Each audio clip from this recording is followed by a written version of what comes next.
Hey, everybody. Welcome back. Thanks for joining me on the Ask a Theologian podcast. My name's Dave, and I'm the host of this podcast. On Ask a Theologian, I talk with theologians about their work, about their theology, and we work together to try to bridge the gap between theological thinking and practical living.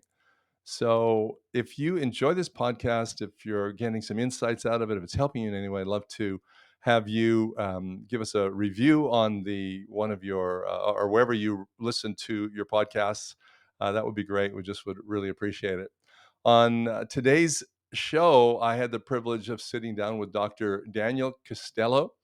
Dr. Daniel Castelo is professor at Duke University, originally from Mexico. He brings his Hispanic perspective into the world of theology. And we had the opportunity to talk about a lot of things, but we were talking about Pentecostalism and kind of some of its mystic beginnings and holiness and how that's all connected to Pentecostal perspective on life and theology. I know I had a great time, and I'm pretty sure that you will enjoy it as well. So why don't you sit back and enjoy this as you listen to this episode of Ask a Theologian. It'd be good. Yeah, so what we've been doing this year is taking the church through systematic theology, I guess is the bottom line. So we've taken 8 topics.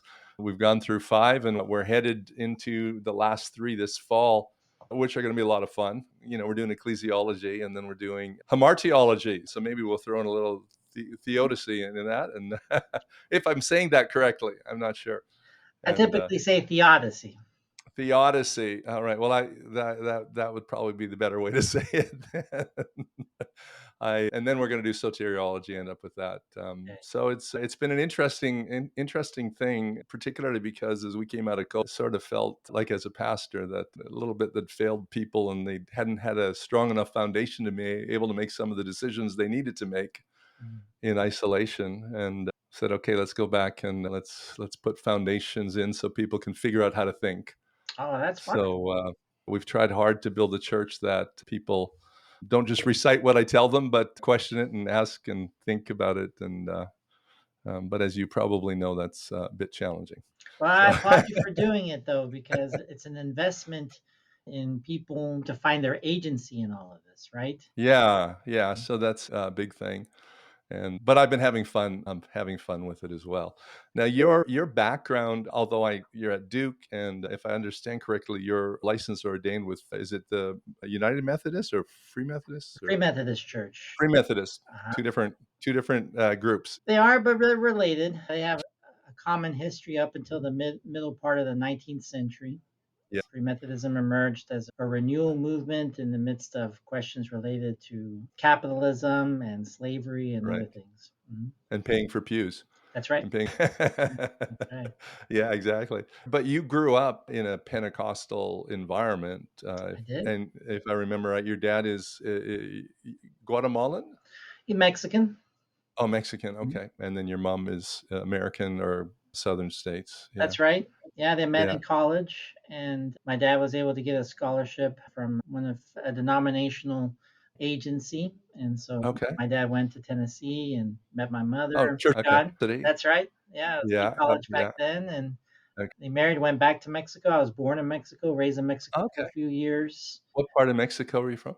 I was born in Guadalajara, but I was Okay. mostly raised in Hermosillo, which is Oh, just wow, okay. south of the Arizona border. Yeah, I know where Hermosillo is. In Okay. fact, I just was having a conversation just 2 nights ago with a fellow from there whose son was doing an exchange here, and he was up to pick him up, and Oh, so nice. we had a long conversation, Wonderful. about. Yeah. Yeah, And that denomination, Church of God, Cleveland, it's a Wesleyan Pentecostal denomination. As I learned about my Pentecostal identity, I also learned about Wesleyan roots. I see those two traditions working hand in hand just based on my own experience.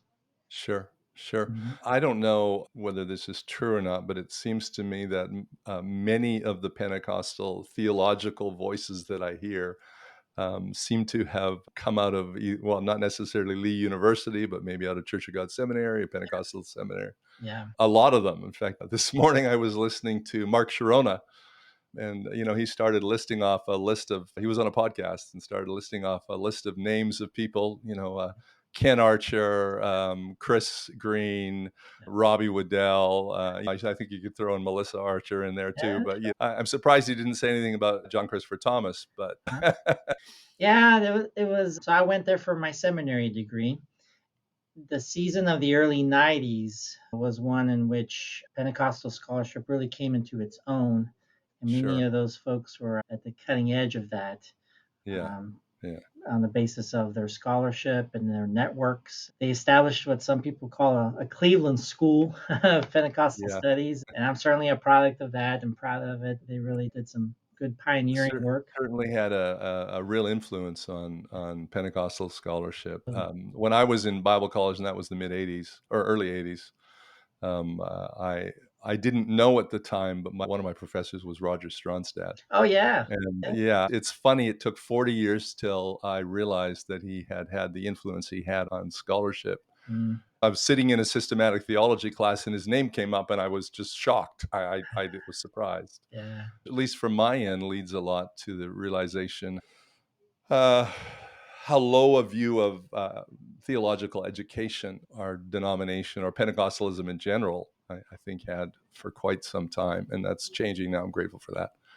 Now, you've written quite a bit. I think last count must be around 10 books that you've written, monographs, but there's a few other chapters and things like that. Mhm. One of the books that really caught my attention was Pentecostalism as the connection to Christian mysticism. Yes. So can you, what are we talking about when we say Christian mystical tradition?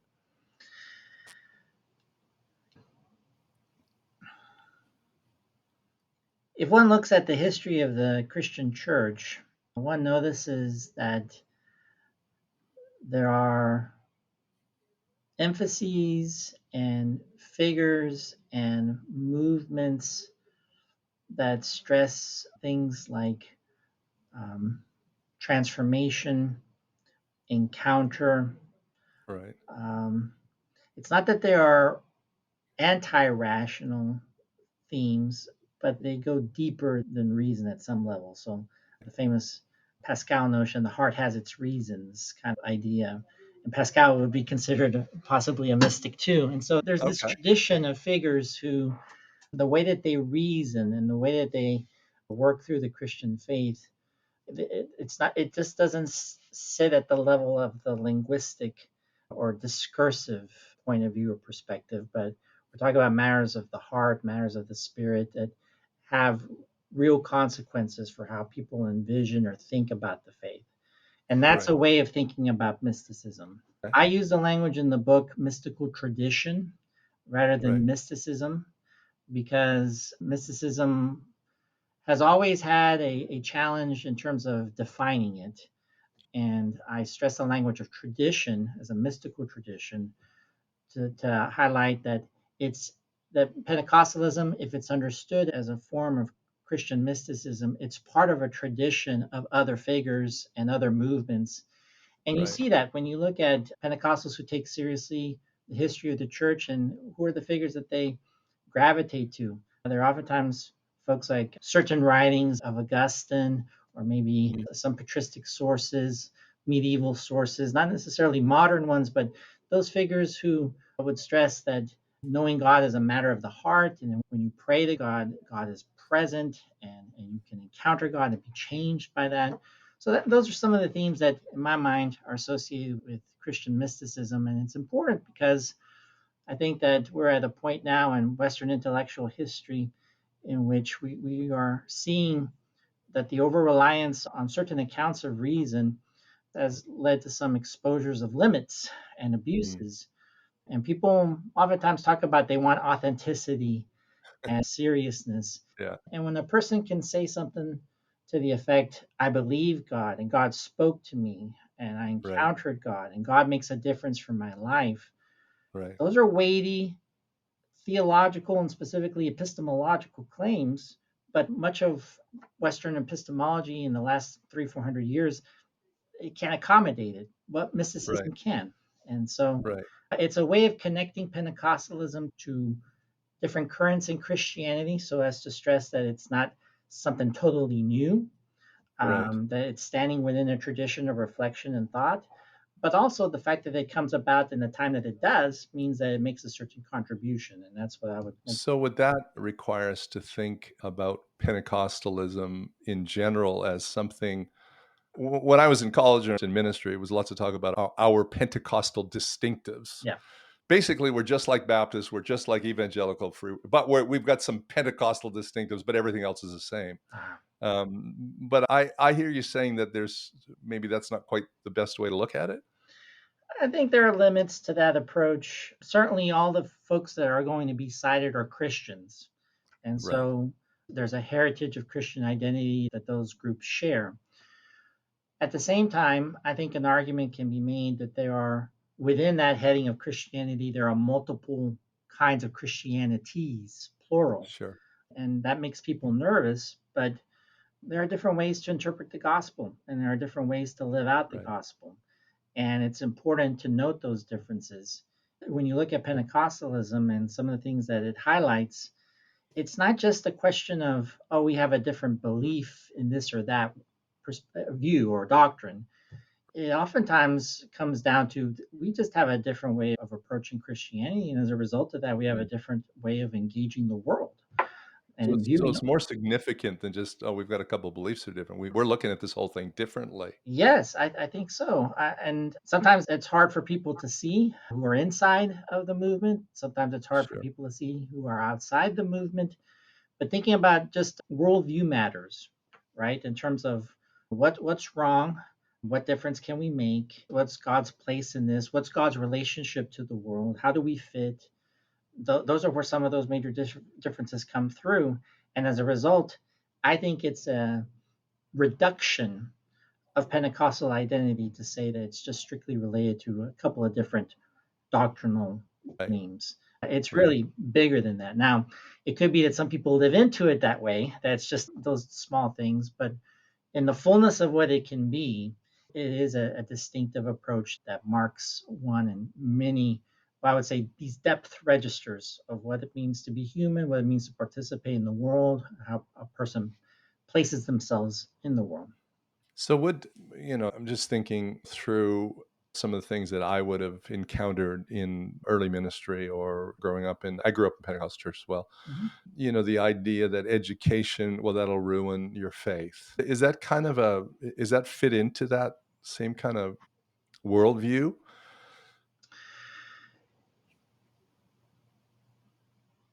If education is understood as a way of, well, let's put it this way,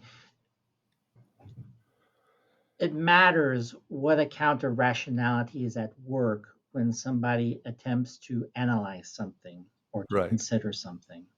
Right. So I'll just take the case of anthropology, for instance.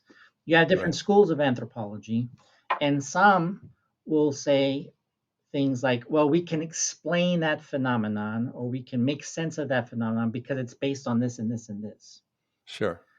That's a very modern way of approaching Enlightenment thinking. anthropology, Yeah. in which the person who's anthropologizing knows better than the subject that they are considering, Right. right? I Okay. know you Yeah. better than yourself because I can say you're doing this and this because you have this impulse biologically or because you were shaped Right. culturally or so forth. But then Okay. there's another school of, or schools of anthropology that suggests I'm just going to take you on your own terms and hear Hmm. you out. And it's not my role to try to explain away your perspectives, but there is some legitimacy or integrity to what you have to say. And that's going to stand on its own. So I can see why Pentecostals sometimes had a negative perspective on education if education had as its aim explaining away Christian convictions or explaining away what the Pentecostal approach to things was. That's very much a modern or modernist approach to knowledge. But where we are now in a more postmodern context, Right. I think if Pentecostals are given space at the table to be able to share their perspectives, and also, Right. this is critical too, and be willing to hear others around that same table, Sure. education Yeah. can be a very positive thing, right? So Right. I think it comes down to certain Pentecostals having bad experiences with higher education. They have horror stories in which people had a very beautiful faith, but maybe a little simplistic faith. And then they go to seminary, have all these questions like historical, critical methodologies of the Bible, and just blows Sure. everything up. And then they denounce everything and they think, oh, that's Right. what education will do to you. Well, no, only certain kinds of education. And plus, I think the best way to help people, and this is why I appreciate a podcast like this, to help people navigate a world full of questions and contradictions, is to face them head on. And one's Yeah. faith can be built and strengthened through engagement with otherness rather than shying away from it. So I think it Right. just depends upon how a person approaches education and what's dominant in a particular situation is in terms of what counts as education. I'm really fascinated with how you've said that Pentecostalism really just comes at the whole thing differently, and therefore tying it into the Christian mystical tradition. I'm thinking like St. John of the Cross with Yes, Teresa of Avila, those kind of things. But just even in interpreting the Bible, then you mentioned historical textual criticism. Then we have a whole nother way of looking at the Bible. So now we have a spiritual reading. sure. And those are You know, tied, right? I think the great mystical voices of the Christian tradition approach Scripture in these ways with spiritual readings. You know that there's different senses of Scripture, different ways of approaching them. In modernity, oftentimes the hermeneutical or the interpretive process flattened the possibilities of what a right, text could mean right, by saying, "Oh, well, you have to look at what the author thought and the context of it of the writing, and that secures the meaning of the text." As if you mm, look at it as a historical point of view, but from more ancient forms of reading, you can ask the question, well, if this text is inspired by God and God led it to become what it is to help us, right, God's voice can be heard through it. And what's God sure, saying to us in this text? That's a mystical way of approaching the biblical text, and it's an ancient way, it's a good way. It's not the only way, but it's a very helpful way. And I think Pentecostals would find a lot of resonance with that approach because, yes, if this is a text that God inspired and God illuminates for our benefit, for our sanctification today, then right. we can look at it from the perspective historically, but also literarily and also spiritually. So there's more to it. So Gordon Fee's, I think it's How to Read the Bible for All It's Worth. A text cannot mean something that it couldn't have meant to the original hearers is really would be a non-Pentecostal approach to that. Well, I mean, I mean, considering Gordon Fee, so with all respect to Gordon Fee, I mean, that's not a typical Pentecostal response. Now, you need all these different approaches to scripture to sure, keep each other honest, right? yeah, I mean, it can't just be whatever I want it to be. It means something on its own. God has something to say through it, sure. And how do I discern what God's saying through it? It's not just myself in my room by myself, but in the community with the right, church and with others. And so for me, it's looking at a complementary vision of different approaches.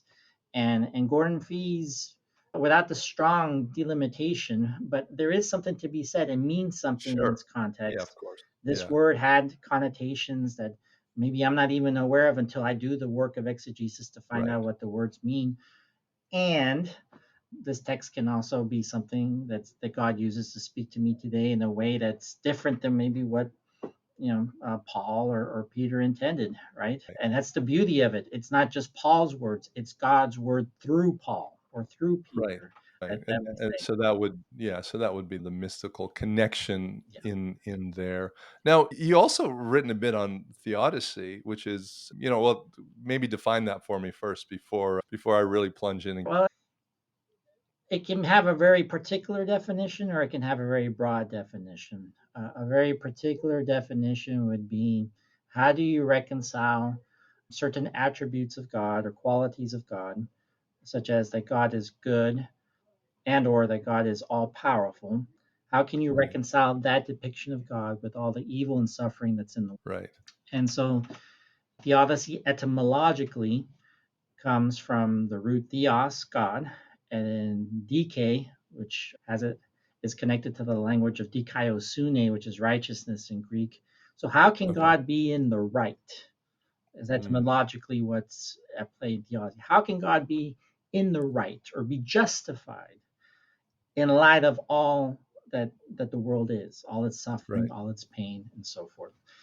And I say it has a very particular definition because Leibniz, Wilhelm Leibniz, Yes. made this word famous through some of his writings. People had been doing it before and have done it after, but he's very famous with that for making that word popular.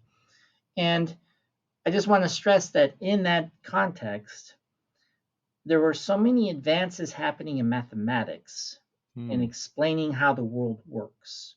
Right. When you think about how it would affect a culture's imagination when you can calculate how long it takes for something to fall to the ground, right? Right. And you have a Sure. formula for it.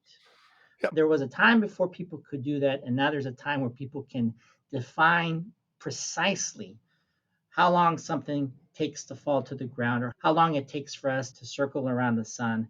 So mathematics is understood in this world as truth.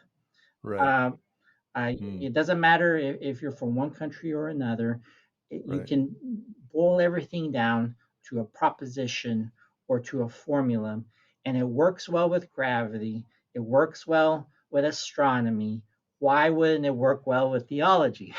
Right. Well, so we abandon our Greek philosophical basis for theology and grab a hold of science. Well, I think so because science is just uncovering so many. People oftentimes make decisions based on biases or superstitions or Sure. traditions, and here you have something that's concrete that you can make a case for.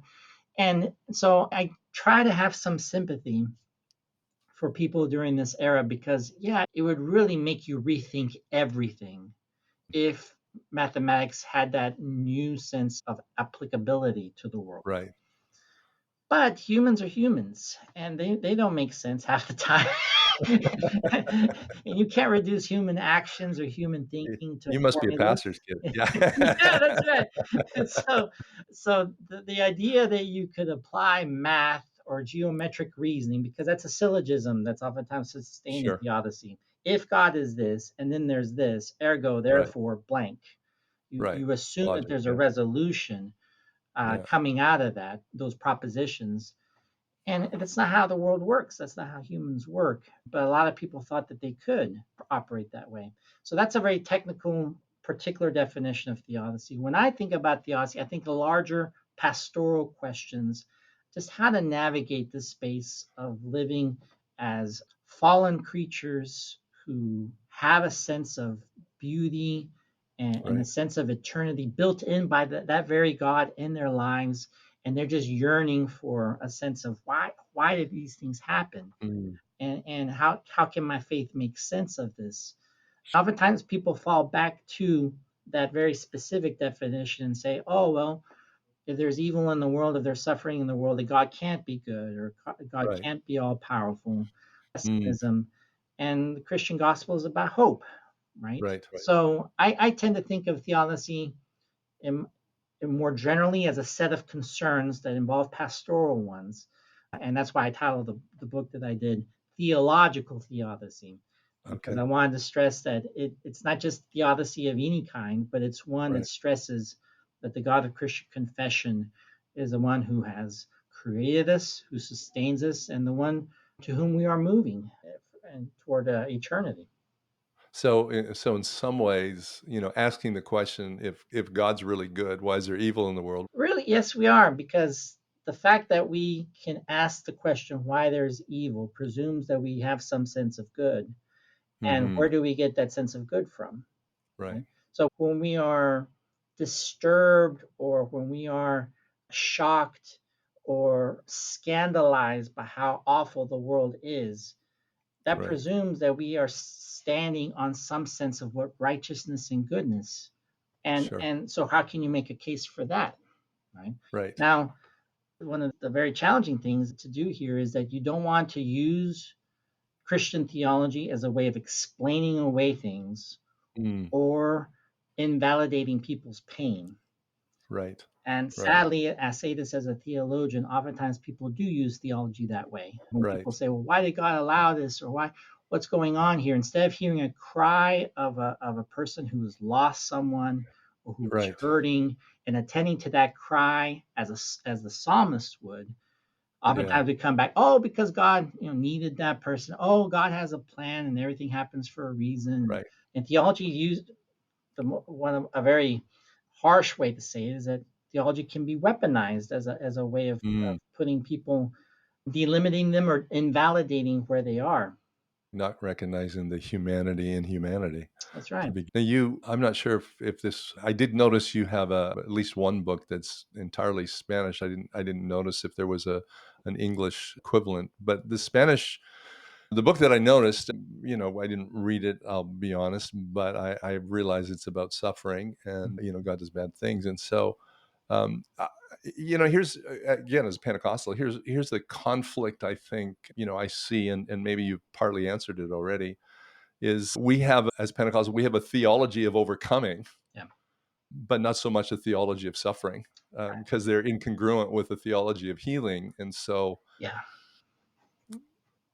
how do we wrestle those? Now we're mystic tradition, we're believing in healing, and yet we've got to accept the fact that it's a suffering. But doesn't that reduce our faith? Sure. Well, I wrote an article on this after I wrote the little volume, Yeah, trying to attend to that dynamic, and I titled the article, "What if miracles don't happen?" right. And because you're right, there is this sense with overcoming and the expectation of miracles, and those are things that Pentecostals oftentimes really appreciate and hold dear, and they should, because when you have this sense of expectation that God is real, God is active, God is here, things can happen, Yeah, that's wonderful. It's beautiful. And I think responsibly, if one is going to have that kind of perspective on things, one also has to have a complementary perspective. And if the miracle that's desired doesn't happen, or if the outcome doesn't play out the way that people want it to, right, that doesn't negate God's goodness and God's right, purposes and God's power. And it doesn't negate the person either who's sick or who's hurting, right? It doesn't mean that there's sin in their lives or that somehow they're right. not deserving or so But that's it seems like a cop out, though. Just say, well, it just wasn't God's will. sure. I mean, it could be a cop out, and but at the same time, I would argue that we have to be open to the fact that God's purposes and the way God moves are not always aligned with our desires, Yeah, right? And the thing that can hold us grounded in that possibility is that Jesus walked the way of the cross. yeah, And sure, Jesus asked the question, can this cup pass? And it didn't. He went through the right, cross. He didn't avoid it. He wasn't spared it. He went through it. And when we are honest about our own lives, all of us are going to die. And most likely that death will involve suffering, and we will right, witness suffering of various kinds. And we have to reckon with the power and the shaping of those developments and not explain them away or deny them. That's another part, too, is that right. I've ministered as a chaplain to various Pentecostals. Many of them, sadly, are in denial, and it gets in the way of connecting with their loved ones before they pass, or Yeah, it gets in the way of thinking about their legacy. And so it's you don't want your theology to get in the way from being fully human. right, right, Right? So just right. trying to navigate those tensions is a really important process. I think it's Leonard Sweet that says orthodoxy is paradoxy. So the idea of a theology of healing in the atonement is not inconsistent with having a theology of suffering. In fact, they're inseparable, Yes, I think and that's well said. that's hard. That's hard to take. Theology is much more than just giving answers.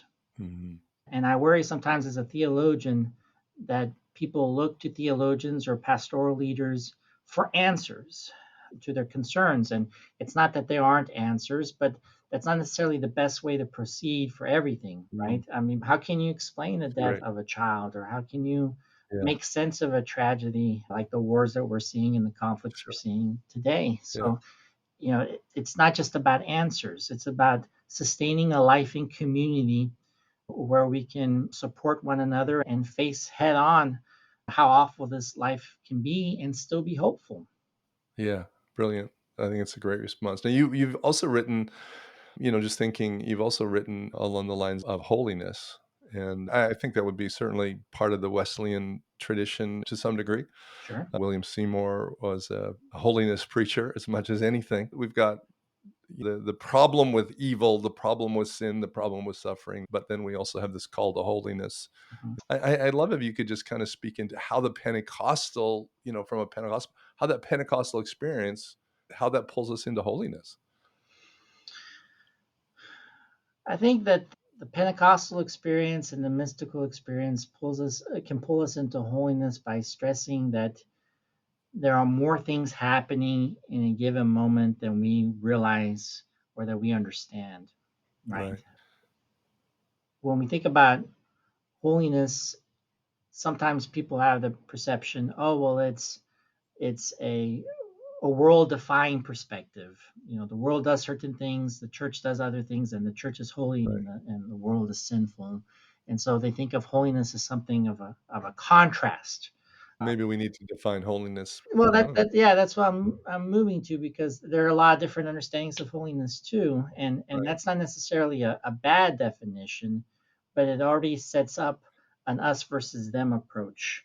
The world is this way, and we are this way, and just so happen we self privilege and say, we are holy, We and self-privilege. we're pursuing the right paths, and Yeah, others need what we have, and we are the right, ones who can give it to them by teaching them and giving them different resources and so forth. But when you think about the holiness of God, right? Because ultimately God is holy, and when we right. think of holiness, it has to be a God-shaped idea, Yeah, right? be holy like I'm holy. Yeah, Leviticus 19:2, and other passages. So God is a source of holiness. So when you Yeah, think about the righteousness of God, the goodness of God, the beauty of God, the love of God, all those are wrapped around this notion too of holiness. A sense of God's holiness is what the world needs. In the face of evil, we don't respond in kind. In right, the face of suffering, we can support one another in love. And those are holy moments. And those are right. holy possibilities. So for me, I think of holiness as being caught up in a rapture of who God is and what God is Mm, like. And in being caught up in that, by the grace of God, being shaped by that, so that then as one engages the world and is shaped by God's character and as a vehicle of God's grace or an agent of God's grace, then people can see, oh, there is something to this life, or there is an right, alternative way of thinking, an alternative way of living, and it's good, it's beautiful, right. right? So I do think that those are all connected, as you say, because the world is hurting and the world Sure. is suffering, and many recognize that, and they're looking for what's the alternative. And we as Christians are called to point them to God and to point them to God's promises, to God's acts in history, and for us to create the kind of spaces where that's possible, where we can witness to who God is and what God has done. So, So, yes, no, so just maybe wrapping up a little bit here. I appreciate your time. I want to value it. We live in a very polarized world, and I'm here in Canada, and I realize we're not dealing with all the same political issues, not in the same sense that you are where you are, yeah, but we're still polarized on everything and all the human rights issues, the sexuality, gender identity. I mean, Canada as a whole is a fairly progressive. I'm not sure if that's a compliment or not. And so we have this crazy world where we're asked to be holy. And yet it seems like everything is just so in our face. Can you give people some hope, some direction? How do we live our life out in that? I don't want to diminish the importance of these hot button issues or these pressures that we're facing culturally and Yeah, politically, because they shape so much of our discourse and they draw so much of our attention.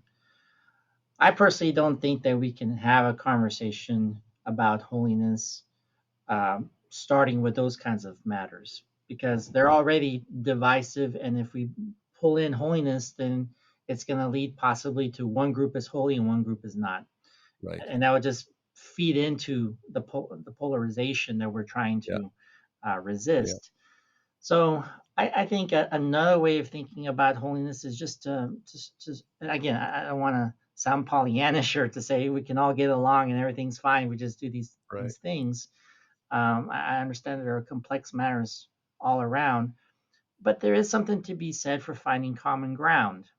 Right. And there is something to be said for us to engage in that work of finding common ground with some sense of humility.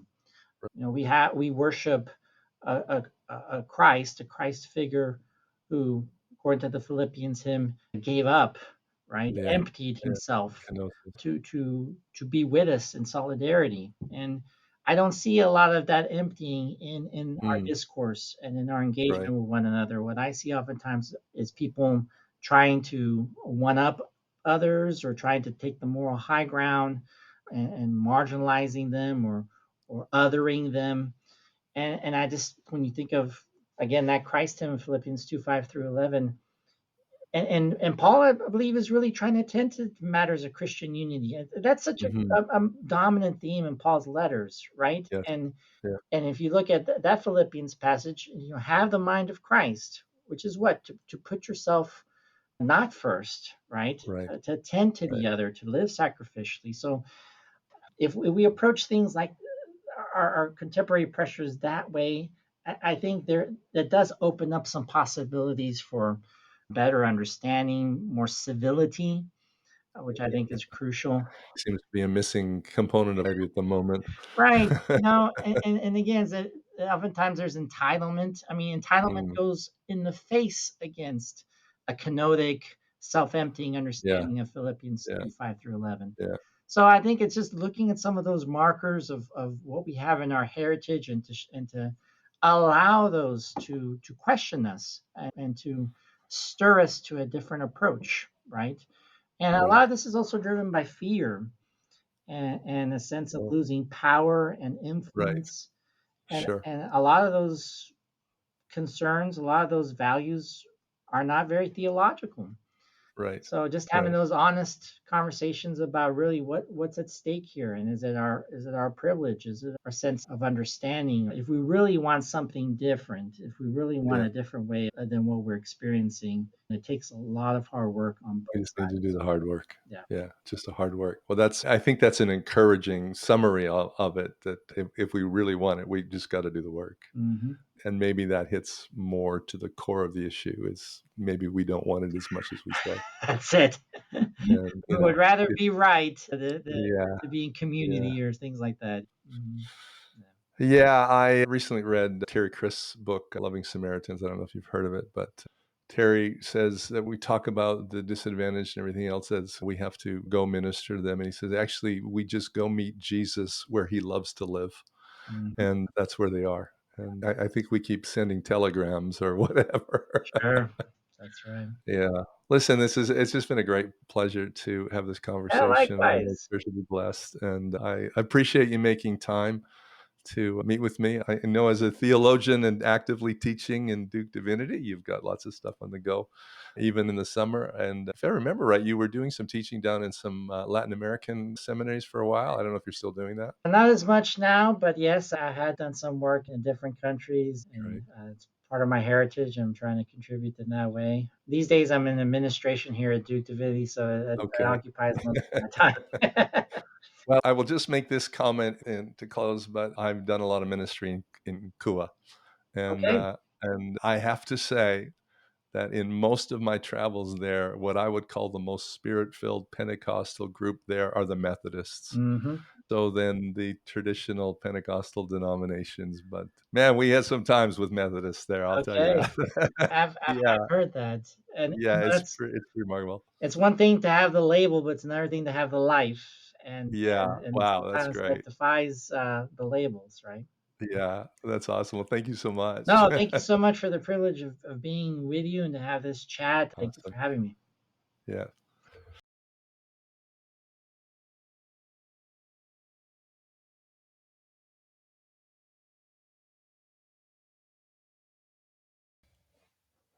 Hey, thanks for joining us on today's episode of Ask a Theologian.